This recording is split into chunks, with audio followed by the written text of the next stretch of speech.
Okay, heto na. Vice President Inday Sara Duterte nagsalita na dito sa malaking problema ng Pilipinas. Itong mga lumalaganap na mga karumal-dubal na mga pangyayari. Ito po yung abangan natin. At sabi pa ni BP Sara, ibalik ang tapang at malasakit.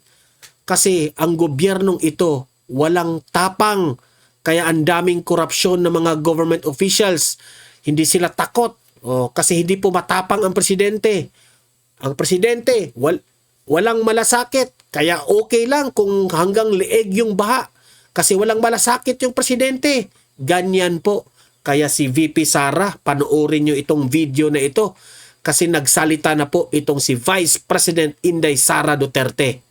At heto, pag-usapan natin itong nilabas na balita ngayon patungkol dito kay Orly Guteza.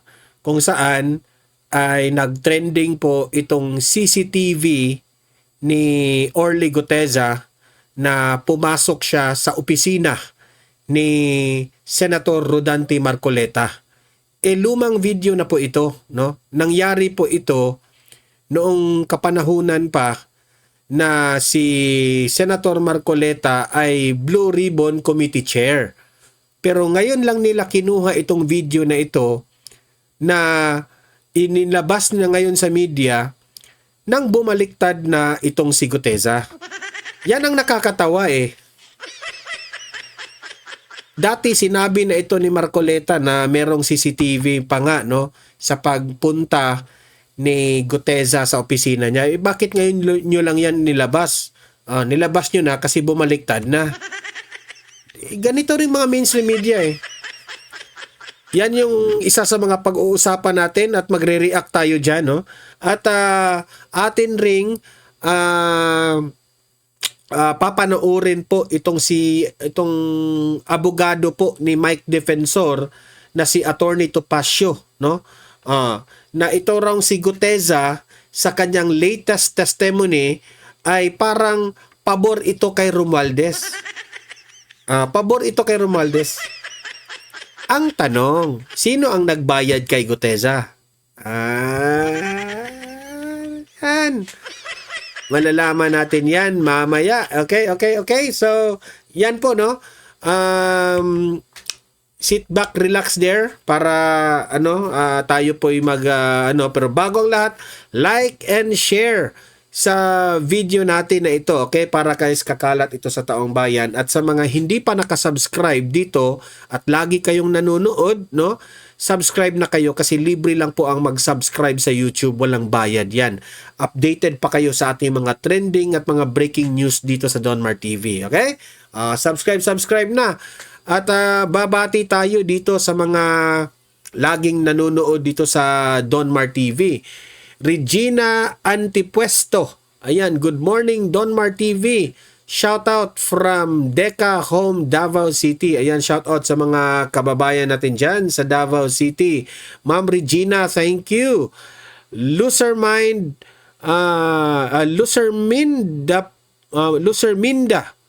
Pacifico. Lucerminda Pacifico, good morning sir. Watching you always here in Singapore. God bless po. Ayan, maraming salamat sa iyo, Ma'am Lucerminda. At shout out sa mga kababayan natin dyan sa Singapore. Ayan. Savannah Kevin. Good morning, Donmar. Good morning rin sa iyo, Ma'am Savannah. Shout out po sa inyo. Maria Alcaide. Paano po mag-order? Ayan, nasa ilalim lang yung link mamaya, mama. I think ito po yung Tumblr ni BP Sara. I-link ko mamaya. I-click nyo lang sa ilalim ng video. Okay? Loret YT. Ayan, good morning Sir Donmar. Happy blessed Friday. And God bless you always and your family. Ayan, thank you so much Loret YT. Maraming salamat at good morning rin sa iyo. Francis Arias, good morning sir. Done, like and share from Davao. Ayan, shout out sa mga taga Davao nating mga kababayan dyan. Francis Arias, hello po. Good morning man ang mga kino-comment nila pero good afternoon na dito sa atin, no? It's already 1:30 here in the Philippines, no? So, good afternoon sa inyong lahat. Pero katong mga comment dito na binabasa natin, yung previous vlog natin, no? At heto yung, sa mga maraming nagtanong po dito. Ito yung Tumblr ni BP Sara. Hydroflask. Ayan yung link. Okay? Pareha tayo kay BP Sara. Lagi itong bit-bit ni BP Sara kung saan siya pumupunta. Kung lalagyan nyo ng malamig na tubig, 24 hours na yan na magiging malamig. Lagyan nyo ng mainit na kape, 24 hours na yan na mainit. Ayan. Maganda po ito. Pickleball, running event, basketball, lahat ng sports, dala-dala nyo ito. Hindi kayo mauubusan ng malamig na tubig. Ayan. So, andyan yung link ha. Dyan kayo sa link bumili. Okay? Sa Hydroflask. Dyan na link para may commission po sa Don Mar TV. Pang dagdag gasta ng tuition fee ng ating anak. Ayan. Okay, so ayan, no? Simulan na natin. Heto yung balita na lumalabas ngayon, no? Na itong si Orly Guteza ay nakita nga, no, na pumasok sa opisina ni Senator Rodante Marcoleta. Dito sa mga mainstream media, parang napapansin ko ha, parang ipinamukha talaga nila na may ginawang anomalya itong si Senator Marcoleta dito kay Guteza. Tayo'y hindi po tayo naniniwala dyan, no? Mas naniniwala pa ako na nagsisinungaling si Orly Guteza ngayon sa kanyang latest statement. Ito po, panoorin natin yung balita na ito. Nakuha ng Bilyonaryo News Channel ang CCTV footage ng pagpunta ni Orly Guteza sa opisina ni Senador Rodante Marcoleta bago ito tumistigo sa Senado noong 2025. Ayon sa dating Marine, sina Marcoleta at dating Congressman Mike Defensor ang may pakana ng kanyang unang affidavit kaugnay ng flood control scandal. Narito ang exclusive agenda report ni Joash Malimban. Kuhang CCTV footage na ito noong September 25, 2025, ang araw kung kailan biglang lumitaw ang former bodyguard umano ni former Congressman Zaldico na si Orly Guteza sa isang pagdinig ng Blue Ribbon Committee. 8:27 a.m. nang makita si Guteza sa ground floor ng Senate Building. Umakyat siya sa second floor para sa screening at saka sumakay sa elevator bandang 8:30 a.m. Makalipas ang isang minuto, bumaba si Guteza sa fifth floor at nakitang may kausap na babae. Nagtagal ang pag-uusap ng ilang segundo bago siya inihatid nito papasok ng opisina ni Senador Rodante Marcoleta. Batay sa timestamp ng CCTV footage, tumagal ang pag-uusap ng halos 20 minuto bago tuluyang lumabas ng opisina ni Marcoleta si Guteza bandang 8:51 a.m. 8:54, pumasok na sa plenary hall ng Senado si Guteza kasama ang actually, matagal na itong video na ito. Matagal na ito ha. Blue Ribbon Committee pa si Marcoleta. Nagtataka nga ako bakit ang mainstream media ngayon pa ito inilabas? Ano kayang dahilan? 'Di ba? Noong kasagsagan na sa Blue Ribbon Committee, nung kasagsagan ng the peak of the trending sa Blue Ribbon, noong lumabas itong si Orly Guteza, hindi po ito lumabas itong CCTV na ito. Yan ang ipinagtataka ko Okay? So, hindi ko maintindihan bakit ngayon nila inilabas. Wala akong ibang maisip, kundi inilabas nila itong video na ito kasi bumaliktad na. Di ba? Inilabas na nila ang CCTV kasi bumaliktad na. Bakit kayo ganyan? 'Di ba?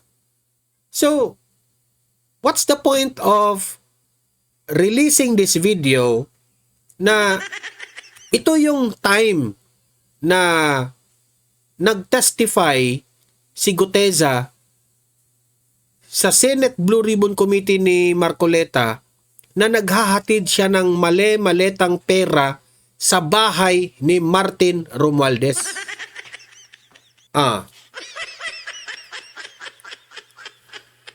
At meron pa akong duda ha. Ang paglabas ni Orly Guteza ngayon, okay? Unang binalita ng GMA. At alam naman natin yung GMA. Di umano ha, sa mga naririnig natin ha, na mga usap-usapan. Ang GMA po at si Martin Romualdez, di umano ha, part owner. Di umano. Si Romualdez po ay parte po ng kung ano-anong mga galamay niyan connected to the GMA. Bakit si Guteza, GMA ang pinili niyang una niyang ilabas na bumaliktad na siya? Tapos, sabi pa nga, mamaya kasi papanoorin po natin itong interview ni Topacio. Pabor po kay Martin Romualdez itong pagbaliktad kay Orly Guteza. So, ngayon, makukonclude na ba natin na binayaran itong si Orly Guteza ni Martin Romualdez para lang bumaliktad? Okay? Yan ang malaking tanong. Kasi ako, may nafo-formulate na akong konklusyon dito. Mamaya, ilalabas ko yung konklusyon ko yan. Kasi, marami pong mga balitang nagsulputan eh. Okay? E di syempre tayo, nood lang tayo ng nood sa mga balita. At the same time, nag-a-analyze po tayo. Basing sa ating analysis, syempre, atin pong kunin ang ano ba ang makukuha ni Administrasyong Bangag dito sa paglutang sa pagbaliktad ni Guteza at dito kay Martin Romualdez. Inano po natin, kinukumpara po natin kung sino ang magbibenepisyo dito sa pagbaliktad kay Orly Guteza. Is it BBM? Is it Martin Romualdez?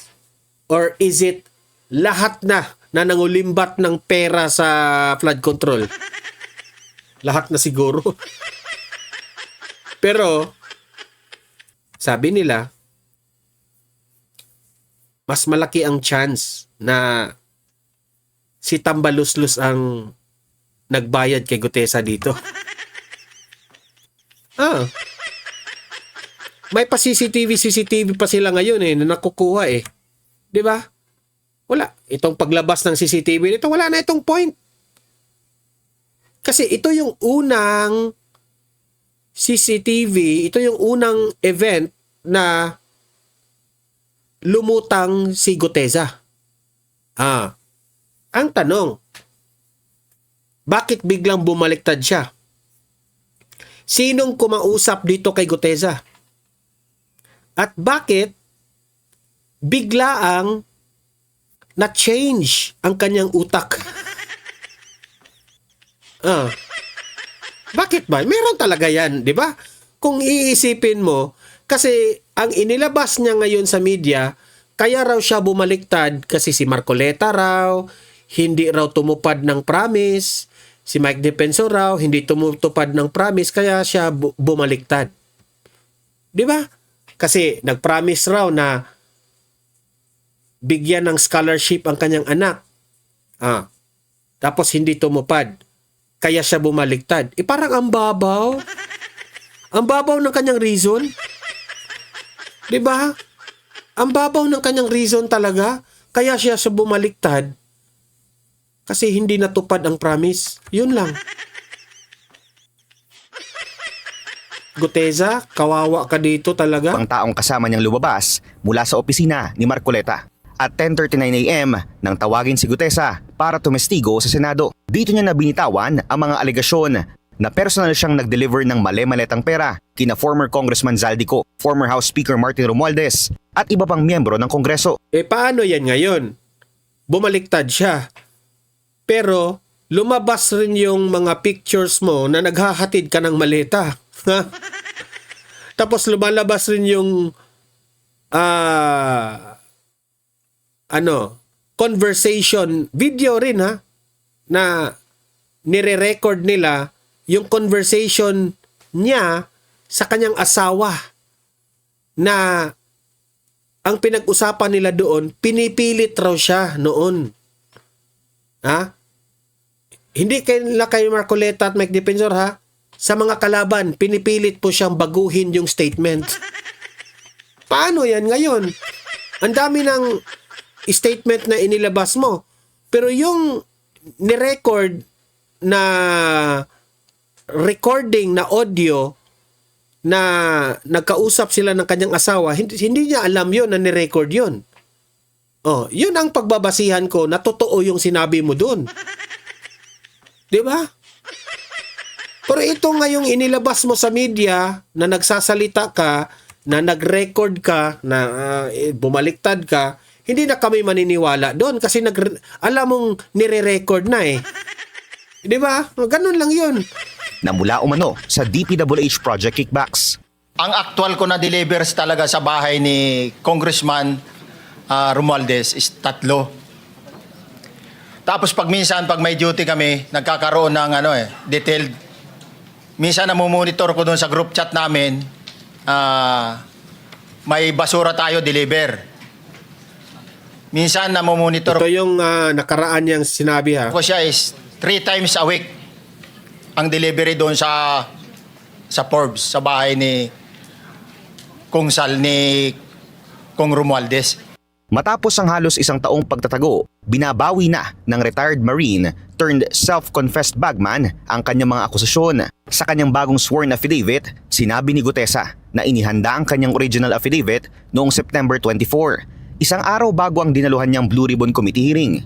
Aniya, inimbitahan siya ng umano'y dating driver ni former Congressman Mike Defensor na si Django para makipagkita bandang alas 9 o alas 10 ng umaga. Bandang alas 3 ng hapon, tinagpuro ni Gutesa si Defensor sa isang Japanese restaurant sa Pasay City. Kasama umano nito ang isang Mark na son-in-law umano ni Defensor.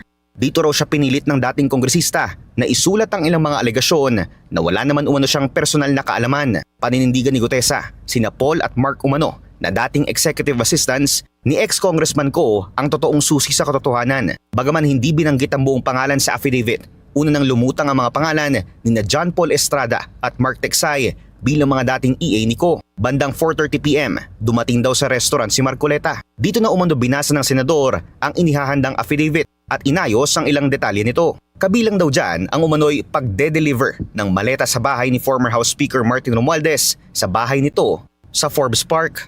Bagaman hindi raw ito personal knowledge ni Gutesa, sinabi umano sa kanya ng senador na kailangan nilang basahin ang affidavit at babayaran umano siya ng pera. Dagdag pa raw dyan ang ipinangakong education scholarship ni Defensor para sa mga anak ni Gutesa. Matapos umanong apurbahan ni Marcoleta ang inihandang affidavit, ipinag-utos daw ni Marcoleta na agad itong ipanotaryo at dumalo sa Senate hearing kinabukasan. Isinalaysay ni Gutesa sa kanyang affidavit ang naging pagpunta niya sa opisina ni Marcoleta kung saan umano siya tinuruan na kung ano lang nasa affidavit, yun lang ang kanyang sasabihin. Pagdating ng sesyon, dito na umano siya pinagalitan ni Marcoleta dahil sa umano'y pag-a-adlib nito. Ito yung box ng pera na pinag-uusapan natin sa kasalukuyan. Mr. Gutesa, mag-stick ka lang sa binabasa mo. Huwag ka nang nag-a-adlib. Kung ano yung nandito, basahin mo lang.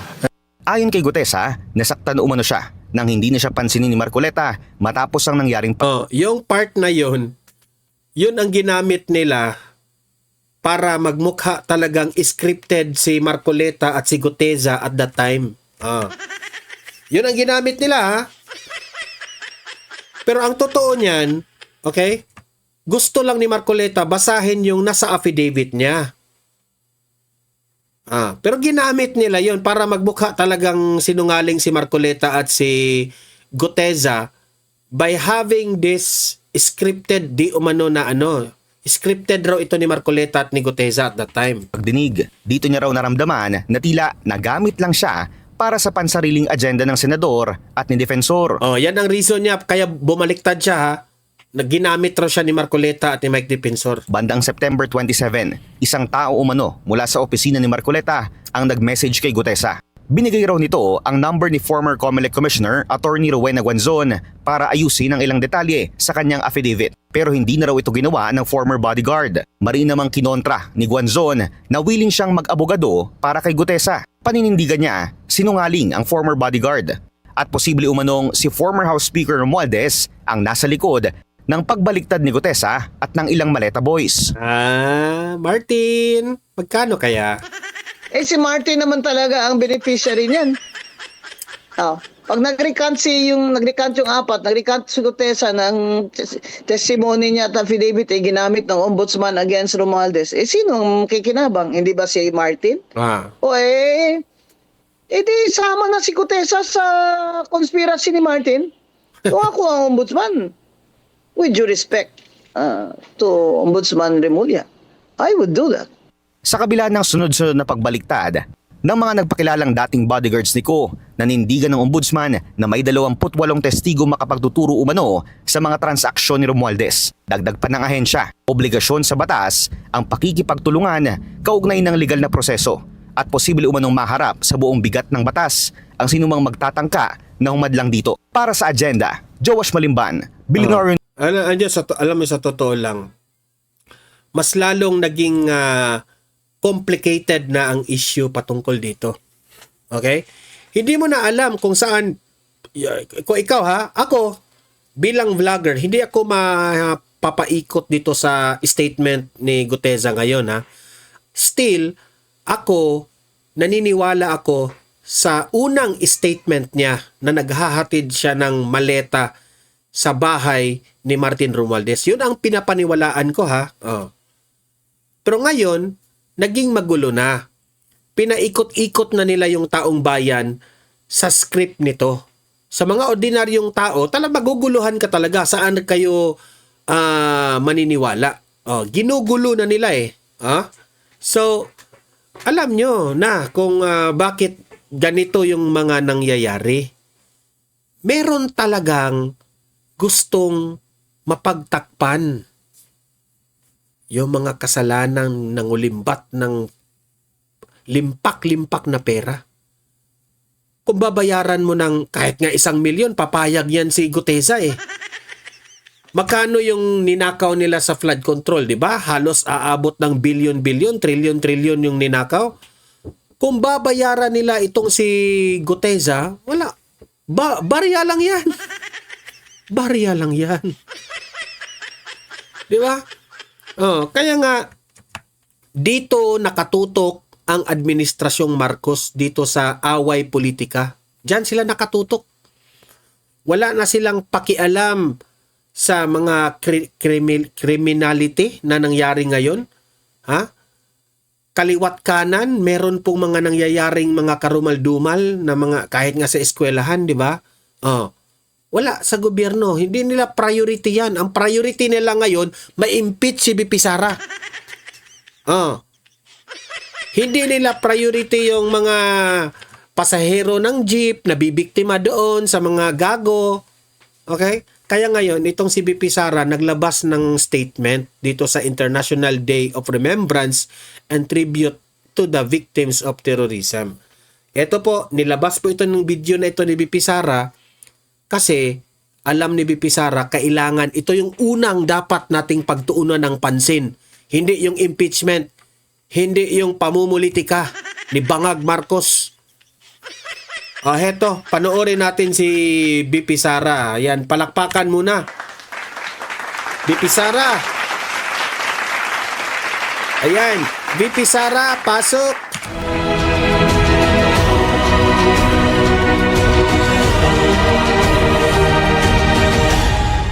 Assalamualaikum warahmatullahi wabarakatuh. Madayaw mayong adlaw kaninyong tanan. Magandang araw sa inyong lahat. Today, the Philippines joins the global community in observance of the International Day of Remembrance and Tribute to the Victims of Terrorism. Our nation knows the true cost of terror.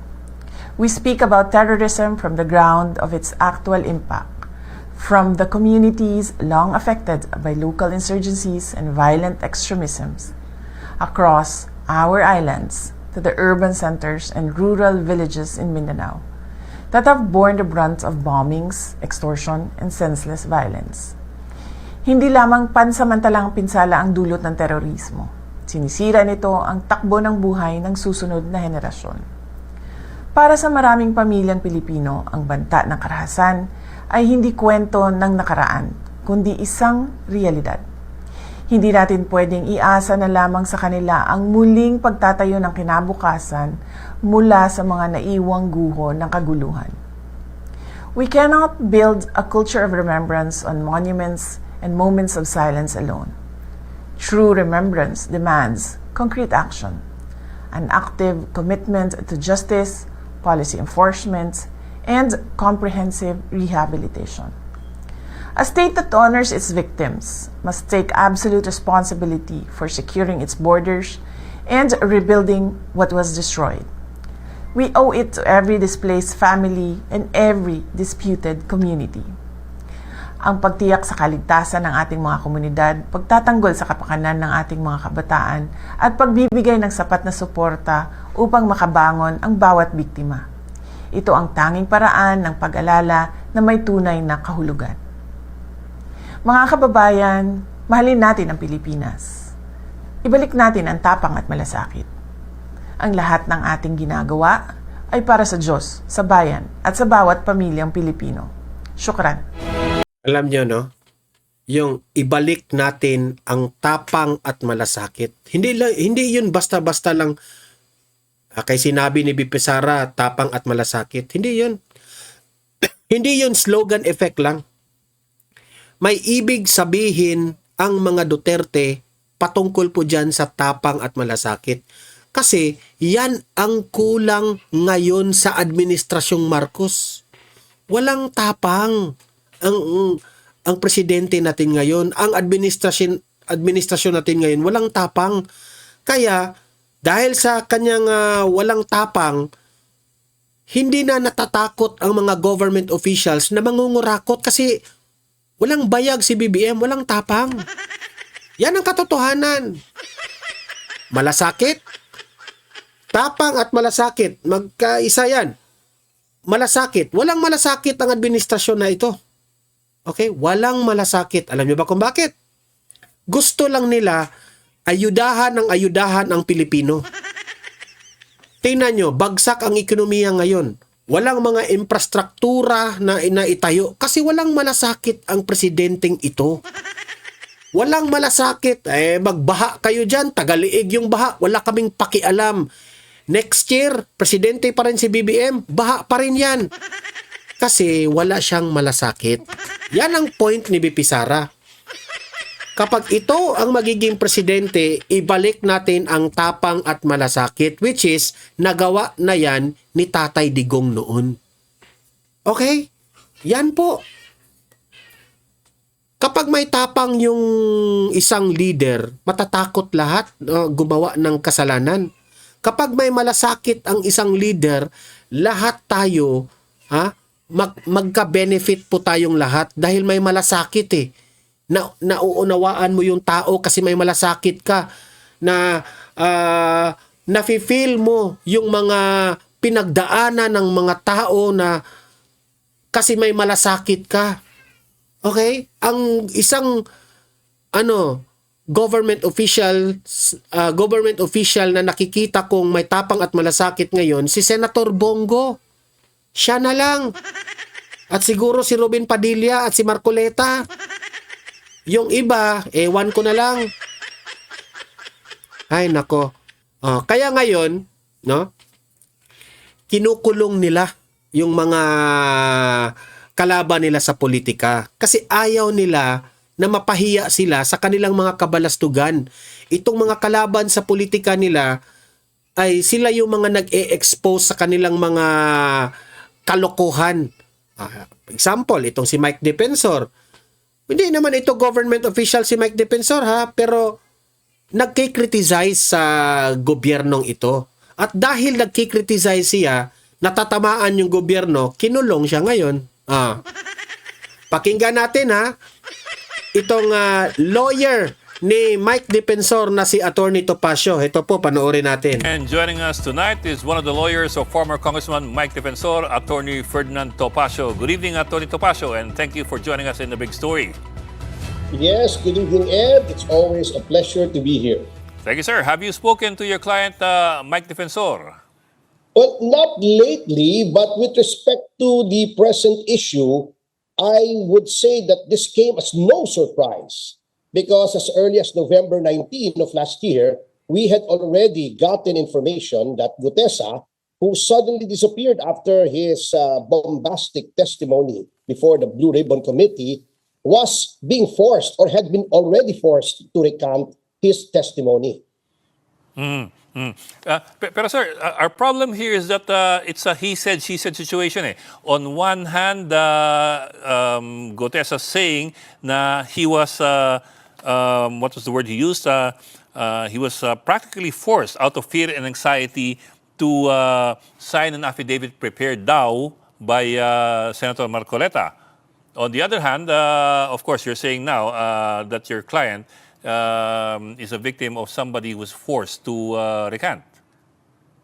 In which case, in order to find out which version is more credible, then we would have to look at the surrounding circumstances. And these are, number one, that Gutesa was suddenly incommunicado after his BRC testimony. Number two, we have publicly declared that the family of Gutesa Isa pa yan ha, pagkatapos niyang nag-testify doon sa Senate Blue Ribbon Committee ni Marcoleta, ha, bigla siyang nawala kaagad. As in, wala. Ngayon na siya nagpakita. Ano ang layunin doon? Tinatago ba siya? Baka sinabihan siya, magtago ka muna ha, lumabas ka lang sa tamang panahon. Tapos bumaliktad tayo. Tessa, right after his testimony, was being harassed and intimidated by certain persons. Number three, we can see that there is a pattern on the part of the administration to intimidate and harass whistleblowers by imprisoning Senator Marcoleta and former Representative Mike Defensor, which has the effect of demoralizing the whistleblowers. So, under these circumstances and considering that there is a principle of law that he who is the author of an act stands to benefit from that act, is presumed to be the author of that act, then we can clearly presume that it is the people who are being pointed to as recipients of billions of pesos in maleta money who may be behind the pressure on the part of Sergeant Gutesa to recant. Yes, sir. But wouldn't your client be in any sort of legal trouble or legal issues with respect to Gutesa's claim that he was forced or pressured by your client into signing an affidavit that he now claims is untrue and inaccurate? That is exactly what the government wants to happen. This has been the pattern, as I have said. You can see that aside from the plunder case, which is totally ludicrous to begin with, considering that it involves no public funds and it is a campaign contribution, there are also cases for libel, cyber libel, even human trafficking against Mike Defensor. And of course, Gutesa would also be in legal trouble for saying one thing under oath one day and saying another thing under oath the next day. So it all boils down to what does Gutesa have to gain? What does Mr. Romualdez have to gain from the recantation? And what do Senator Marcoleta and Representative Defensor have to gain except for the national interest in exposing an anomaly or corruption in government? Yes, sir. I understand, sir. Pero on the other hand, the plunder case against Mike Defensor and Senator Marcoleta, some would say that that's an entirely different issue altogether. And to your point po, that it involves no public funds, the plunder law provides for the violation of plunder with public funds and with private funds as well. Oh, I will not argue the point. Because it is sub judice. All that I'm saying is that it is also acceptable in law that there can be established a pattern of certain acts And we can see that there is already a pattern on the part of the administration to harass its critics, which is very sad because instead of concentrating on people who have been pointed to as having received billions in kickbacks, they are going after the whistleblowers. Remember, Sir Ed, the fact remains that it has been established even by the president in his mahiyahan naman kayo speech that billions have been stolen. Now, who stole them? They could not have vanished out into thin air. So, what the government should be doing is unearthing who have been plundering public funds with respect to the flood control scandal. And instead of putting pressure to bear on the whistleblowers, they should be hearing them out. And so we can see that it is a saddening development in our country and it is a deterrent to future whistleblowers. But sir, at the very least, was the real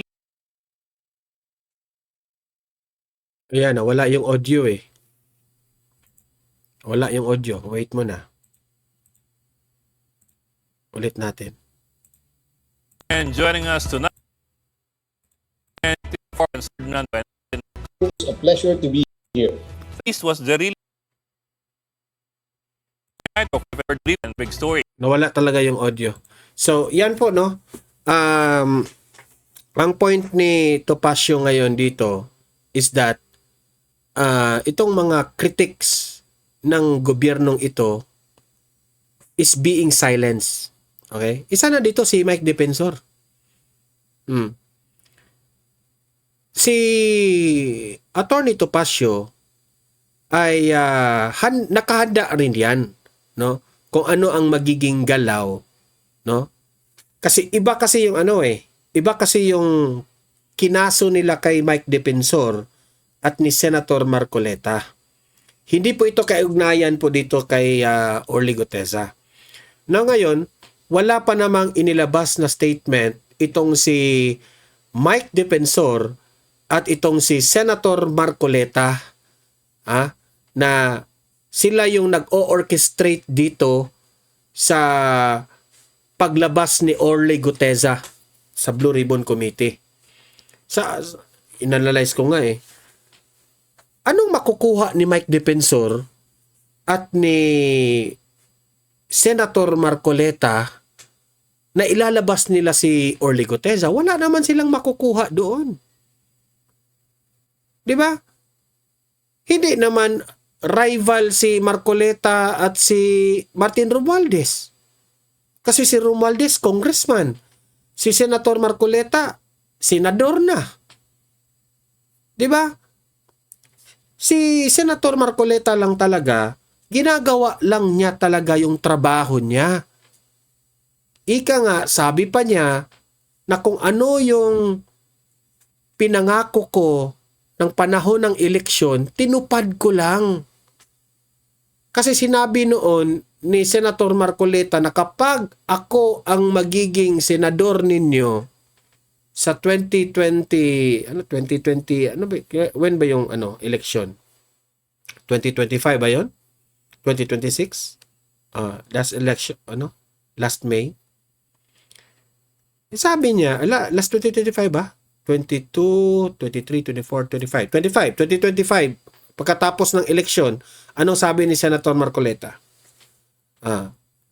Kapag ako ang magiging senador ninyo, lahat ng kalokohan na mga patungkol sa korupsyon, yan po ang isusulong ko na mananagot po ang mga government officials na involved in corruption. Kasi yung korupsyon na yan ang isa sa nagpahirap sa ating lahat dito sa bansang Pilipinas. So tinupad lang ni Marcoleta ang kanyang pangako. Ngayon na tinupad niya ang kanyang pangako. Ano nangyari? Pinagbibintangan na nila na siya yung nag-orchestrate patungkol dyan kay Gutesa. Tangina naman yan. So ako po personally, in my own opinion, wala. Si Gutesa talaga, yung unang statement, totoo yun.